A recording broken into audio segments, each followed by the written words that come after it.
Tá gravando, já? Sim, começou a gravar, apareceu aqui. Ah, beleza. Então,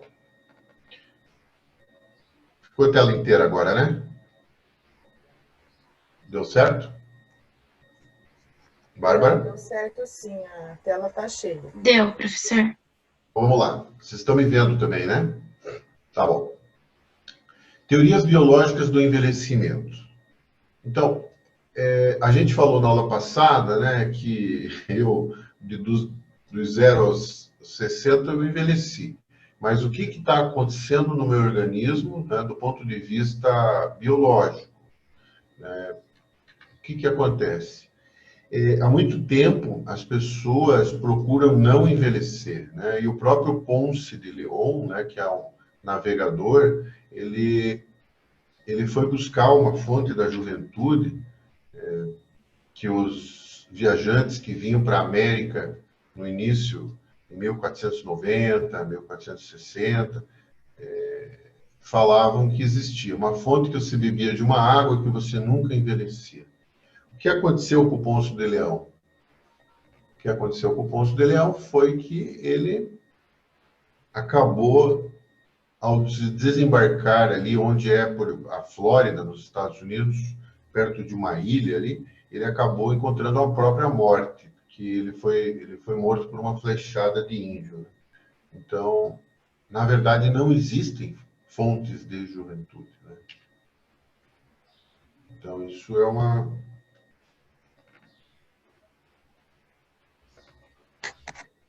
verdade. Então, existe uma verdadeira indústria anti-aging, né? Aging é envelhecimento, é anti-envelhecimento, né? Então, o pessoal da estética usa muito aí cremes anti-rugas, botox, uma série de produtos, né? Porque a nossa sociedade ocidental, ela tem medo de envelhecer, ela não quer envelhecer.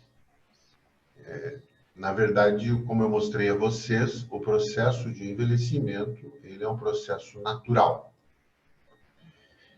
O que acontece? O processo de envelhecimento, ele varia em diversos indivíduos e dentro do próprio indivíduo. Então, ele é interindividual e intraindividual.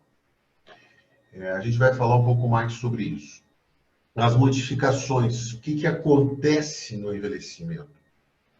Existe uma redução da nossa capacidade funcional. Eu mostrei isso para vocês, né, naquele gráfico, né, que você de criança se torna adulto, de adulto se torna idoso, né? Então existe uma redução da nossa capacidade de fazer as coisas, de ter funcionalidade, desde sair de casa para pegar um Uber e comprar uma roupa no shopping, ou ir num restaurante, se alimentar, fazer uma refeição, até mesmo tarefas básicas, como tomar banho, se alimentar, se vestir. Essas alterações, elas são progressivas, então a perda da capacidade funcional ela é progressiva. E ela vem gradualmente, ela vai acontecendo ao longo de anos. Elas são intrínsecas, né? Ou seja, o ambiente ele tem forte influência no aparecimento dessas mudanças. E elas são universais, ou seja, elas ocorrem dentro de uma mesma espécie. O que a gente sabe ainda é que são poucos os estudos, poucos autores que estudam o envelhecimento, né? Então, se você pegar o PubMed, né, a Biblioteca de Medicina americana, você vai encontrar lá estudos, mas estão mais recentes esses estudos, né? Devido a uma grande abordagem, né, de metodologias para pesquisar o envelhecimento. Os organismos vivos, eles não esqueçam, eles são sistemas hierárquicos, não lineares e complexos. A dificuldade de estudo é que não tem ainda uma definição muito clara sobre o aging, sobre o older person, sobre o envelhecimento, sobre o idoso, né? Mas as coisas estão ocorrendo. As teorias, quando na medicina a gente não conhece bem a fundo, não tem certeza sobre uma coisa, se criam muitas teorias, né? Então, quanto menos se conhece, mais teorias, né, se conhece. devido ao fato, principalmente, do envelhecimento ser causado por ter várias causas, ele ser multifatorial. Então, aqui um exemplo de patologia, né, de envelhecimento, né? Esses indivíduos sofrem de progéria. A progéria é uma doença que vem sendo investigada, vem sendo estudada na medicina como um protótipo de envelhecimento. O Ashley, aqui à esquerda, aos 10 anos de idade, ele já tem catarata, ele já tem artrite, ele já tem aterosclerose com 10 anos de idade. Então, se estuda muito a influência dos genes sobre o envelhecimento patológico, daí não é envelhecimento normal. E se procura medicamentos, drogas, se busca tratamentos para tentar retardar ou reverter a velocidade de progressão desse envelhecimento acelerado provocado pela progéria. Então, nós temos classificação, nós temos a classificação de Arkin, as teorias estocásticas e as teorias sistêmicas para explicar o envelhecimento. Quais são as teorias estocásticas? Então, a teoria estocástica diz o quê? O efeito da teoria ocorre acidentalmente, de forma aleatória. Então, você não sabe buscar a real causa disso. Isso acontece acidentalmente. Então, há danos moleculares, né, que provocam deterioração. A teoria sistêmica já não, ela é sequencial, ela é coordenada. Então, ela não é acidental como as estocásticas, né? Então, a gente vai ter a participação dos genes, a participação ambiental. O princípio básico, essas teorias, tanto estocásticas quanto sistêmicas, elas não explicam tudo sobre o envelhecimento. Mas, todavia, uma parece que ajuda a complementar a outra. Vamos falar, então, sobre as teorias estocásticas. O pessoal entendeu até aqui? Estão entendendo? Sim, prof. Beleza. Tá gravando ainda, Bárbara? Tá, né? Tá sim. Beleza. Então, lá. Primeiro essas teorias. Teoria do uso e desgaste. Depois a alterada, somática, erro catastrófico, desvio de diferenciação, radical livre, acúmulo de detritos e pós-tradução de proteínas. Uso e desgaste. Então, o sujeito vai usando e vai gastando aquela maquinária da mitocôndria, das células, as organelas citoplasmáticas, né? Então, vai havendo nos órgãos, né, um declínio gradual da eficiência do órgão, né, que leva o sujeito depois a uma insuficiência total desse órgão, desse sistema e à morte. A proteína alterada, as proteínas elas sofrem alterações na forma dela, que podem ser irreversíveis. As proteínas elas envolvem atividades de enzimas, por exemplo, né? Então você vai ter alterações enzimáticas, você vai ter acúmulo dessas proteínas com a idade. Na mutação somática, a gente tem aqui no caso do lado esquerdo o fóton e a radiação ultravioleta do Sol, né? Que vai causar uma degradação também. Então, na mutação somática, né, você vai ter alteração do quê? Dos genes, da informação genética. Então, vai reduzindo a eficiência do cromossoma à medida que a gente envelhece, né? Você vai ter uma célula chamada senescente, no caso. Ela vai afetar basicamente o gene e aquela reparação do DNA, né, do ciclo celular e da inativação gênica. O erro catastrófico são processos que vão ocorrer de forma errada de tradução, de transcrição dos ácidos ribonucleicos. Isso vai reduzir a eficiência celular. Também, ela é muito inconclusiva, né? Ela não diz tudo. Desde diferenciação, então, ocorrem ativações errôneas de repressão gênica, né? que fazem a célula sintetizar proteínas desnecessárias. Então, vai reduzindo. Todas elas vão afetando a função celular, como vocês estão vendo, né? Então, o dano oxidativo foi muito propagada, né,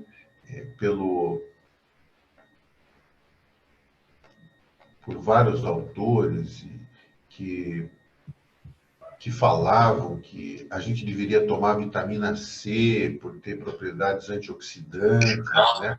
Entre eles o próprio Linus Pauling, né? O Linus Pauling foi prêmio Nobel, né? De medicina, de física, de química, né?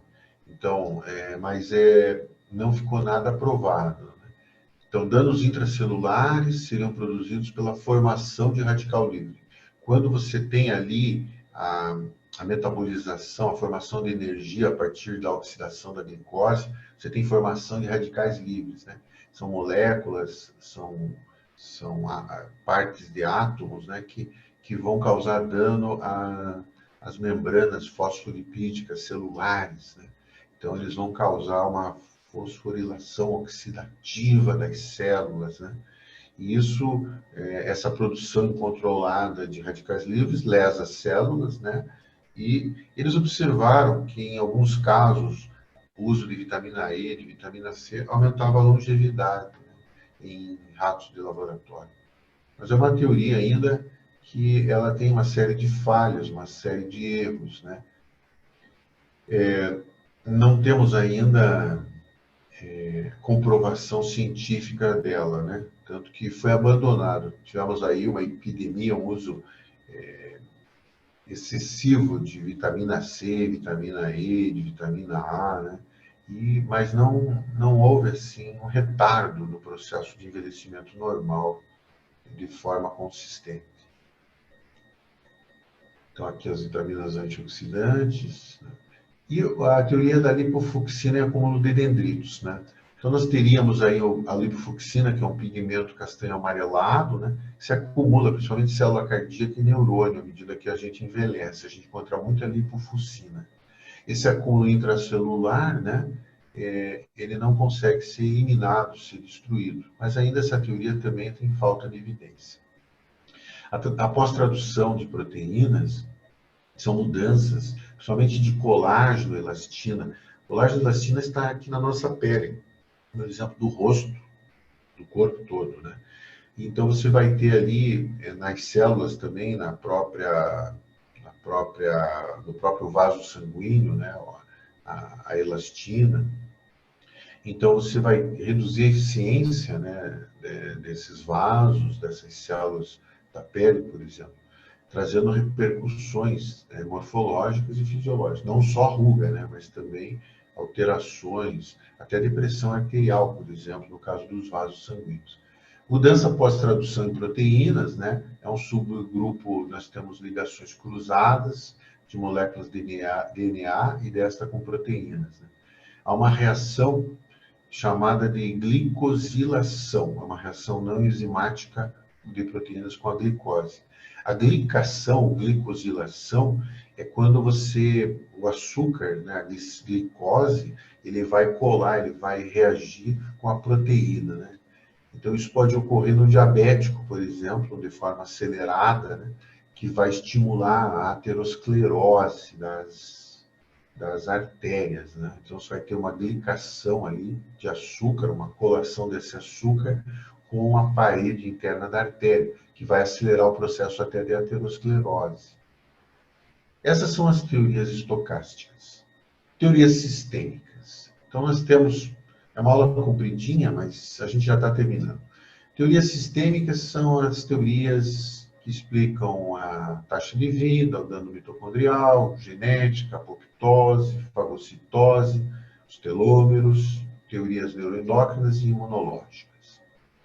Na metabólica, você tem a taxa metabólica, né? O nosso metabolismo, a queima da glicose baseada no oxigênio, formação de energia, a taxa metabólica é inversamente proporcional ao peso do corpo. Então, se tem um elefante, ele tem menos taxa metabólica. Se tem um rato, tem alta taxa metabólica. O morcego tem uma alta taxa metabólica. O homem, uma taxa intermediária. Alterações da taxa metabólica induzidas por temperatura ou dieta, produziriam mudanças na longevidade. Taxa metabólica declina com a idade. Teoria da taxa de vida, uma relação inversa entre a quantidade de caloria consumida e a duração máxima da vida. Então, você come bastante, você aumenta o metabolismo, né, e você diminui a longevidade. Então, restrição calórica tem já comprovação em macacos, né? O ser humano não ficou comprovado, mas em ratos e macacos houve um aumento da longevidade dessa população de animais. Teoria do dano mitocondrial, são danos cumulativos de oxigênio sobre a mitocôndria que levam a uma redução, um declínio no desempenho das células. A produção de energia está comprometida por lesão da membrana da mitocôndria, né? Teoria genética, há uma mudança de expressão de genes causadas por modificações no envelhecimento da célula, chamada célula senescente. Mecanismos básicos, enzimas de defesa, antioxidantes, sistemas de controle de síntese proteica e mudança de expressão gênica induzidos pela restrição calórica. É muito experimental isso e é muito difícil de avaliar. A apoptose é a morte programada da célula, né? Então, nós temos aqui uma célula da pele aqui do nosso braço, né? Ela tem o quê? Ela tem 50 divisões celulares. Após isso, ela entra em apoptose, ela se suicida, ela se mata. Os sinais parecem dirigir-se a um gene ou um conjunto de genes, e existe uma falha de reprimir ou de induzir a apoptose, que pode ser responsável por doenças, até mesmo como tumores e cânceres. Fagocitose são células envelhecidas, senescentes, né? A célula senescente, ela é como se fosse... Veja, se tem uma célula em 3 dimensões, ela é, digamos assim, ela é bonitinha, né? Ela tem 3 dimensões. Quando ela fica senescente, ela fica achatada, como se fosse um ovo numa frigideira. Você tem o núcleo e você tem em volta o citoplasma e a membrana, né? E ela fica ali. Depois que ela não faz apoptose, depois das divisões programadas, ela fica ali morgando, né? Então, ela fica produzindo inflamação, interleucinas, fator de necrose tumoral, e isso, essa inflamação crônica vai afetar o envelhecimento do paciente idoso, né? Então, essas células, elas identificariam, elas marcariam como alvos para destruição por outras células como macrófagos. Os telômeros. No caso dos telômeros, nós temos células envelhecidas com um potencial proliferativo, exige encurtamento de telômero. O que é isso? Então, à medida que uma célula ela vai dividindo, em cada divisão celular dela, o telômero, lembra do telômero do cromossoma, gente? Então, você tem ali o encurtamento do telômero. Cada divisão celular leva a uma redução do tamanho do telômero. No telômero, a gente tem uma enzima chamada telomerase. Então, vai ter perda da atividade da telomerase. Então, essa célula senescente, ela perde a atividade de telomerase. Isso é considerado hoje um marcador do envelhecimento em laboratório. Nós podemos dizer que a redução, o encurtamento de telômero e a redução da atividade da telomerase são marcadores clínicos do envelhecimento humano e da própria oncogênese, da formação de tumores também. Teoria neuroendócrina, para quase fechando aqui, nós temos o seguinte: à medida que a gente vai envelhecendo, vai reduzindo progressivamente função integrativa de produção de hormônios, né? Então, nós vamos ter, no eixo, por exemplo, hipotálamo, hipófise, gônadas, ou o próprio sistema límbico, nós vamos ter redução de hormônios, de produção de hormônios, né? Então, por exemplo, hormônio de crescimento, uma grande produção na criança, no idoso, pouca produção de hormônio de crescimento, né? E isso leva à ideia de que a gente vai fazer uma falência de alguns hormônios, né? Nós acreditamos que isso é consequência do processo de envelhecimento e não causa. Então, à medida que a gente envelhece, a gente vai perdendo hormônios. Por quê? Porque já houve a possibilidade, né, desse repor hormônio. Por exemplo, está faltando hormônio de crescimento no idoso. Vamos repor então que vai melhorar. Não aconteceu isso. Quando se repôs, causou acromegalia, né, aumento das extremidades, aumento da mandíbula, né, aumentou a glicemia, causou diabetes, aumentou a pressão arterial, causou hipertensão. Não, mas a pessoa ficou assim com a pele mais bonita, mais lustrosa, mais viçosa, né? Porque o hormônio de crescimento causa uma espécie de edema, né?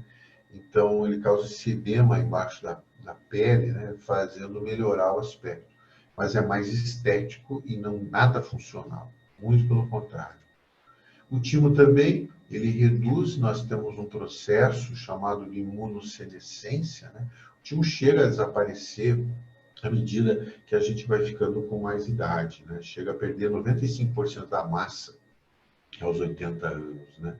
E ali você tem o que no timo? Você tem produção de linfócito, resposta imune, né? Então, linfócito B, linfócito T, memória imunológica. Daí a preocupação nossa com vacina, né? Por exemplo, vacina que vai sair aí, a vacina do Covid.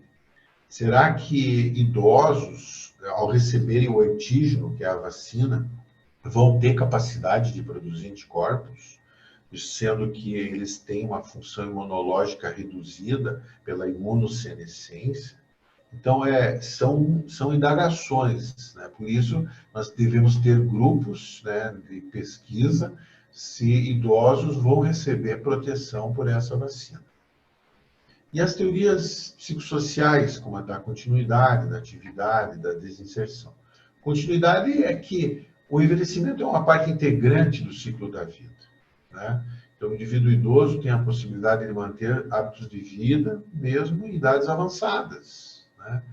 Agora, às vezes, há necessidade de nós termos uma alimentação saudável, uma atividade física regular, uma redução do estresse, não fumar, não beber ou beber moderadamente, leva a uma continuidade da vida.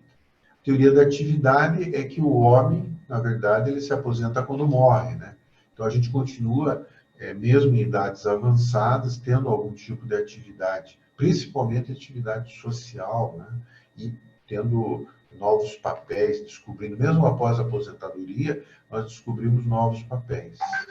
E a teoria da desinserção, né, é uma teoria em que, muitas vezes, o indivíduo se aposenta, né, e ele perde o seu ikigai, né, o seu propósito de vida, né? Então, perder o propósito de vida não é legal, porque daí isso diminui a satisfação de vida, né? E muitas vezes ele entra num processo assim de deterioração, de envelhecimento social mais rápido também. Podem fazer perguntas aí, como é que ficou isso, gente? O que vocês ficaram com alguma pergunta? O pessoal entendeu? Bárbara, você é a minha coordenadora aí. Sim, prof. Até mandei ele no chat. Eu entendi tudo certo. Tá. O pessoal aqui não pôs ainda. Deixa eu ver aqui, não tem perguntas. Então, são teorias, são muitas teorias, estocásticas e sistêmicas. Nenhuma definitivamente explica. Mas eu diria hoje que uma linha de pesquisa é a teoria do telômero e as teorias genéticas, no caso daquela síndrome lá de progéria, de envelhecimento acelerado, né? Então, vamos aproveitar e vamos para frente.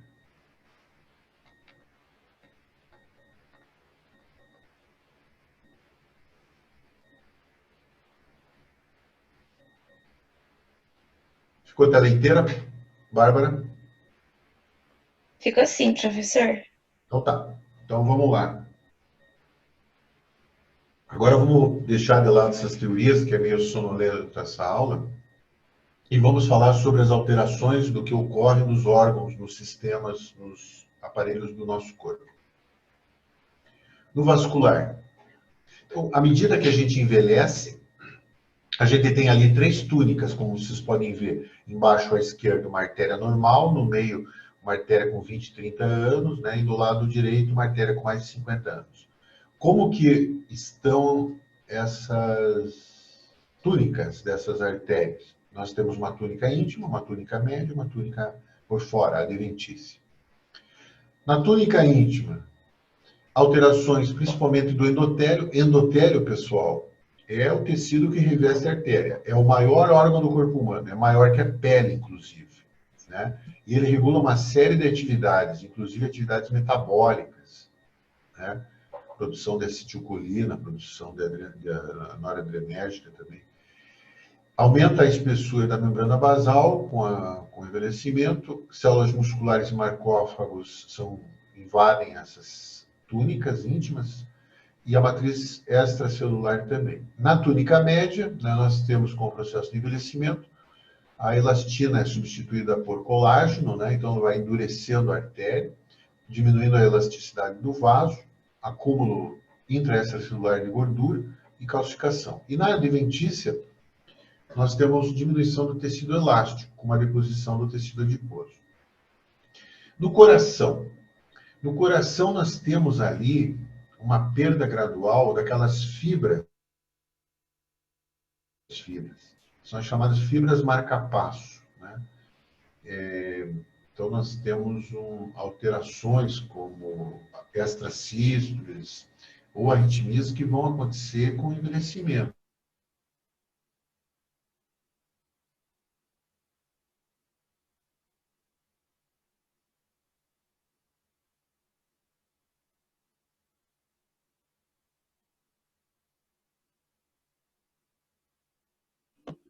Oi, prof. Está ouvindo? Acho que travou.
Olá, pessoal.